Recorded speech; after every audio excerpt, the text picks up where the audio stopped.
السلام عليكم. في هذا المقطع كالعادة راح نكمل معكم تفكيك وتفصيل قصص الألعاب، واللعبة اللي راح نتحدث عنها اليوم هي لعبة الرعب الكوني The Chant، واللي بتعني الأنشودة، وهي لعبة رعب من منظور الشخص الثالث من تطوير شركة براس توكن. واللي ميز هاي اللعبة إنها مستوحاة من كتابات الكاتب الأمريكي لافي كرافت، وبتتناسب بشكل ممتاز مع فكرة رعب البقاء. صحيح إنه القصة كان فيها ثغرات في بعض الشخصيات اللي ما تم تفسيرها بشكل واضح، ولكن بشكل عام اللعبة كانت إيجابية. وفي حال إنك ما لعبت اللعبة، هذا الفيديو راح يكون حرق للعبة كاملة. إذا مش هامك الحرق اتفضل على الشرح، ولا تنسى اللايك والاشتراك وتفعيل الجرس. خلينا نبدأ.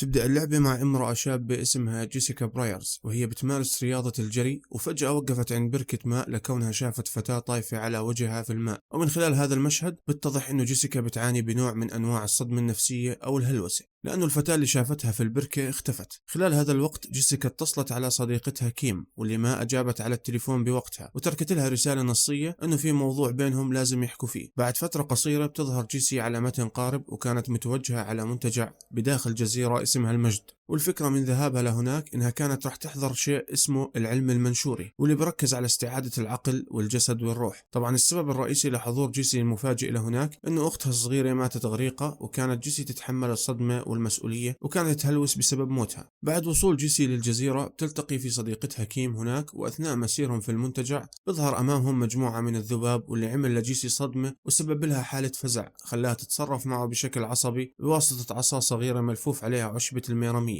قدرت انها تبعد الذباب عنها. بتكمل جيسي وكيم مسيرهم في المنتجع، وهناك بيلتقوا بمجموعة من الاشخاص اللي هم تايلر المعلم الروحي، وهو اللي بدير المنتجع بمساعدة ايده اليمين هانا، وساني اللي بتولى كل شيء بتعلق في اللوجستيات، ومايا اللي تعتبر شخصية الام للمجموعة. بعد انضمام جيسي للمجموعة تتوجه معهم لداخل الخيمة الخاصة فيهم، وهناك بيشربوا الشاي المقدس، واللي ادعى تايلر انه راح يفتح عينهم الثالثة، وكان يحكي لهم عن شيء اسمه الكآبة المتدفقة من ارواحهم. بالاضافة انه كان يشرح لهم عن الموشورات اللي حول أعناقهم، وأنه بيتم شحن أعناقهم بواسطة الترنيمة اللي بتسمح لمرتديها بالتناغم مع الطاقة المحيطة فيهم. بعد بدء الطقوس بشكل مفاجئ كيم بنتابها الذعر والغضب على جيسي، وبتحكي لها إنها تكف اللوم عنها، وهذا ما كان خطأها. وبعدها كيم بتكسر دائرة الطقوس وبتغادر الخيمة. بعد ما تستجمع جيسي قواها بتطلع عشان تدور على كيم، وأثناء بحثها عن كيم بتدخل في نوبة هلع، وبتشوف خلية ذباب على شكل أختها اللي ماتت. وبعدها بتهرب من هاي الحالة اللي دخلت فيها، وبتتوجه على تايلر، وبس تقابله بيحكي لها انه كل اللي صار بسبب كيم كونها كسرت دائرة الترنيمة، وحكى لها انه واقع في حيرة من امره لانه مش عارف ايش بده يعمل. بعدها جيسي بتتوجه لمكان فيه كاميرات مراقبة، وبتشوف كيم جالسة بداخل غرفة ولكنها ما بتقدر تسمعها. بنفس الوقت وبشكل مفاجئ بهاجم الكاميرا كيان غريب. بتكمل جيسي رحلتها في البحث عن كيم، وتواجه كيانات باشكال واحجام غريبة. خلال رحلتها بتعثر على غرفة موجود فيها فيلم وثائقي بعنوان مرحبا بكم في العائلة، وكان يعرض شخص اسمه مونرو أنطون مؤسس العلوم المنشورية، وقدم امرأة اسمها بايس، وذكر انهم راح يقدروا يتشافوا من خلال الطاقة الكونية، بالإضافة للحكمة المقدسة لعلم المنشور والإرشادات حول كيفية استخدامها. ومن خلال الجمع بين الترددات الفردية بيستطيعوا إعادة برمجة مصيرهم. بعدها جيسي بتتمكن من جمع مجموعة قطع معدنية هندسية، وبتعثر على كيم داخل غرفة الظاهر انها غرفة طقوس، وبتكون ممسوسة، وبتصير مواجهة بين جيسي وكيم، وبتقدر انها تتغلب وتسيطر عليها. وبعدها بدخل عليهم تايلر وبسألها ايش اللي صار. حكت له جيسي انها كيم هاجمتها، وباخذوها وبتوجهوا فيها على الخيمة. تايلر بيهاجم جيسي في الكلام، ورفض يصدق اللي حكته جيسي انها كيم كانت ممسوسة، واتهمها انها مصابة بالذهان لانها ضربت وجه كيم بالزجاج. جيسي بتحكي له انها كانت تشوف اشياء غريبة، وانها والدته كانت على حق. لكن تايلر انزعج جدا، وحكى لها ما تذكر اسم عائلته على لسانها مرة ثانية، وحكى لهم يتركوه في حاله لأنه بده وقت للتفكير بينه وبين نفسه. بعد مغادرة تايلر هانا بتحكي لجيسي انهم لازم يكملوا الطقوس اللي بدأوها، لانه اللي صار مع كيم بسبب انها كسرت الدائرة بشكل مفاجئ. جيسي بتحكي لها انه تايلر يمكن ما يوافق، وبتقولها تترك موضوع اقناعه عليها، وحكيت لها تروح تبحث عن ساني عشان يكملوا الطقوس، وبتعطيها المنشور البرتقالي الخاص فيها، وهي بدها تتوجه للبحث عن مايا. بعد وصول جيسي لعند ساني بتلاقيه واقف امام خريطة، وقاعد بيحكي عن منجم ملغوم ومليان بالموشورات اللي بيرتدوها. ولما حكت له جيسي انهم لازم يعكسوا الطقوس ببادرها برفض الفكرة وبحكي لها إنه هاي الطقوس دليل على إنه الموشورات يمكنها إظهار شيء جديد وقوي. بعدها بيلتفت عليها وبحكي لها إنه حكى لتايلر إنك راح تجلي بطاقة سيئة لهذا المكان. بعدها بهرب من المكان وجيسي بتلحقه، وبعد منعطف وتجنب المزيد من الوحوش بتعثر جيسي على صني بداخل نفق، ولما شافها أطفأ أنوار النفق وتركها بالظلام. وهناك صار يطلع لها وحوش بأشكال مختلفة، وبعد تغلبها عليهم بتعثر على صني تم الإمساك فيه من خلال وحش اسمه كانكر. صني كان مقيد بواسطة شباك أشبه بشباك العنكبوت على جدار. بعدها بتنصب جيسي في مواجهة مباشرة مع هذا المخلوق،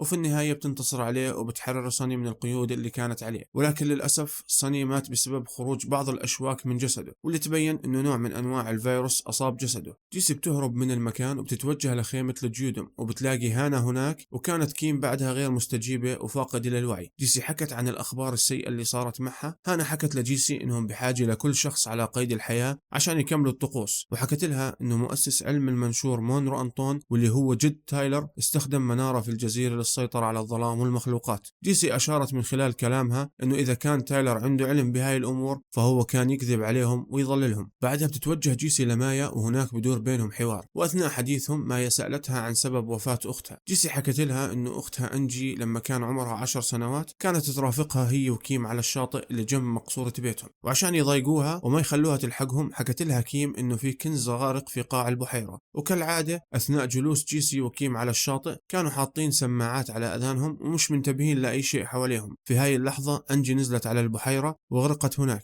ولما انتبهوا عليها كانت مفارقة الحياة. وبعد الحادثة هاي جيسي دائما محتارة على مين تحط اللوم، على نفسها أو على كيم. بالمقابل مايا حكت لجيسي إنها فقدت شخص عزيز عليها وهو ابنها سيفا اللي كان عمره 7 سنوات جراء إصابته بمرض معين، ورفضت إنها تستمع للأطباء عن طرق العلاج الخاصة فيه، واستمعت للأشخاص اللي ما بيعرفوا أي شيء، وهذا الحكي خلاها تفقد ابنها.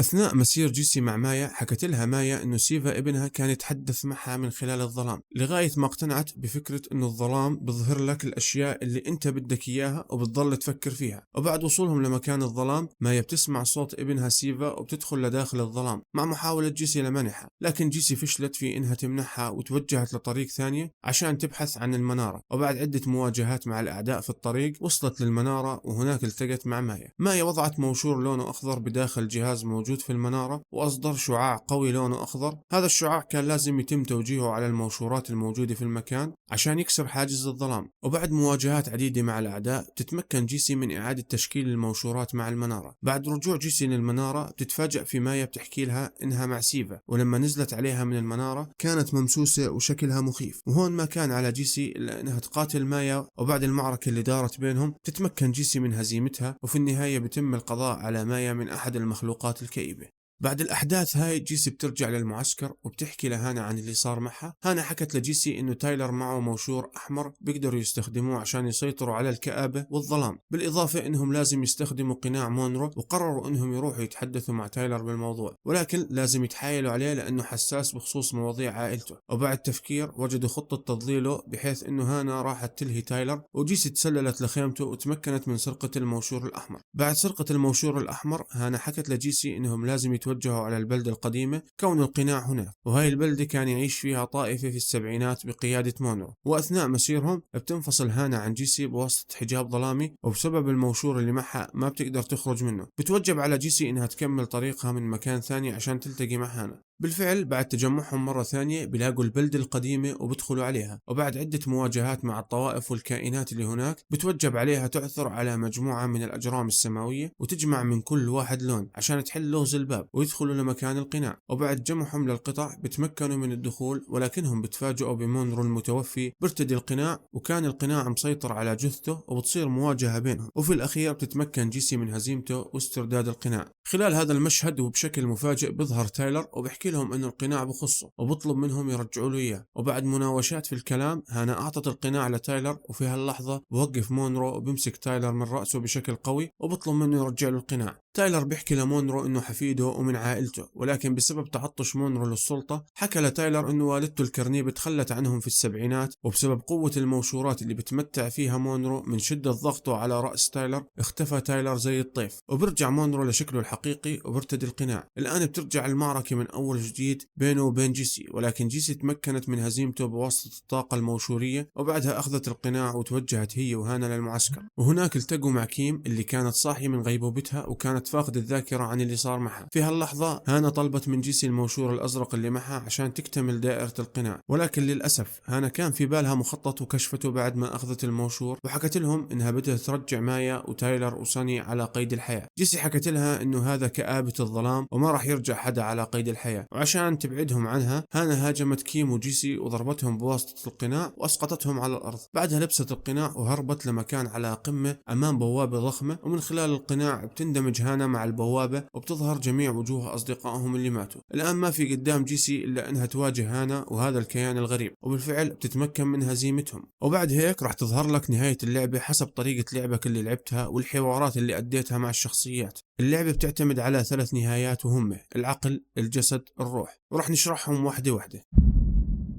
النهاية الأولى نهاية العقل. عشان تقدر تفتح هاي النهاية لازم تحصل على أكبر قدر من نقاط العقل عند مواجهة الزعيم النهائي، بالإضافة لقراءة كل العناصر والمستندات اللي بتعثر عليها، لأنه كل عنصر بتقرأه راح تحصل على نقطة ذهنية واحدة. أثناء مسيرك باللعبة كل عشبة لافندر بتستهلكها بتجديد طاقة عقلك راح تمنحك نقطة ذهنية واحدة. خيارات حوار العقل في اللعبة لما تنطلب منك لازم تحدد خيارات الحوار اللي بتأكد على عقلك، ومن خلالها راح تتكافأ ب3 نقاط ذهنية.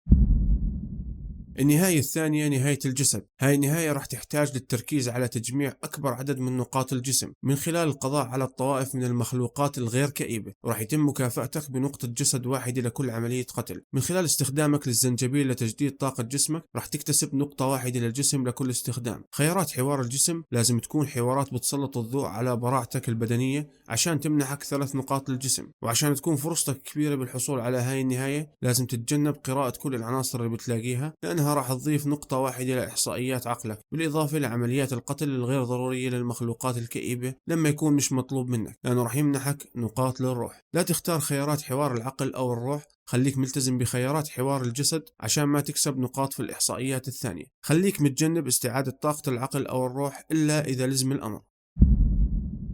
النهاية الثالثة نهاية الروح. وعشان تقدر تفتح هاي النهاية استهدف الحصول على أكبر قدر من نقاط الروح من خلال هزيمة المخلوقات الكئيبة، وراح يتم منحك نقطة روح واحدة لكل عملية قتل. استخدم قبعات الروح لإعادة شحن طاقتك الروحية عشان تحصل على نقطة روح واحدة في كل مرة. خليك مركز على خيارات الحوار اللي بتعكس طبيعتك الروحية عشان يتم منحك 3 نقاط روح. وعشان تكون فرصتك كبيرة بالحصول على هاي النهاية لازم تتجنب قراءة كل العناصر اللي بتلاقيها، لأنها راح تضيف نقطة واحدة لإحصائيات عقلك، بالإضافة لعمليات القتل الغير ضرورية للطوائف لما يكون مش مطلوب منك، لأنه راح يمنحك نقاط للجسد. لا تختار خيارات حوارات العقل أو الجسد، خليك ملتزم بخيارات حوارات الروح عشان ما تكسب نقاط في الإحصائيات الثانية. خليك متجنب استعادة طاقة العقل أو الجسم إلا إذا لزم الأمر. خليك متذكر انه كل قرار ومواجهة قتالية واستهلاك للعناصر راح يأثر على احصائياتك. اختار بحكمة وخطط لفتح النهاية اللي بتتناسب معك. ولهون اصدقائي بنكون انتهينا من شرح القصة ونهايات اللعب ال3. اتمنى يكون الشرح نال اعجابكم. لا تنسوا اللايك والاشتراك وتفعيل الجرس.